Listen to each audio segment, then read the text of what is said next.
ભાવનગર કે જ્યાં અસામાજિક તત્વોનો આતંક જોવા મળ્યો। ઘોઘા ગેટ પોલીસ ચોકી સામે જ ગુંડા તત્વોની ધમાલ। સિટી બસ ચાલકે રિક્ષા સાઈડમાં લેવાનું કહેતા હુમલાનો આરોપ લાગ્યો છે।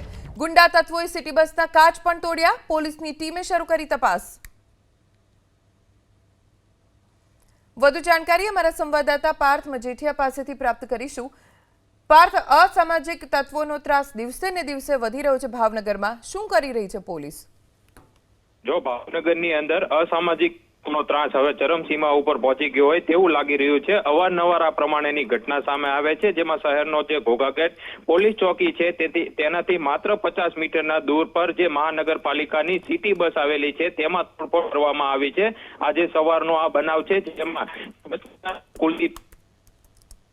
હુમલો કરવામાં આવ્યો હતો। જે ઘટના હતી તેમાં રિક્ષા ચાલકને રિક્ષા સાઈડ ઉપર લેવાનું કહેતા આજે સમગ્ર મામલે ઉગ્ર બોલાચાલી થઈ હતી અને ત્યારબાદ તેના ઉપર હુમલો થયો હતો। ઈજાગ્રસ્તને ભાવનગર સિવિલ હોસ્પિટલ ખાતે ખસેડવામાં આવ્યો છે અને આ પ્રકારે જે ઘટના બની રહી છે તેને લઈને ચોક્કસથી કહી શકાય કે પોલીસને ખુલ્લો પડકાર ફેંકી રહ્યા હોય અસામાજિક તત્વો તેવું લાગી રહ્યું છે।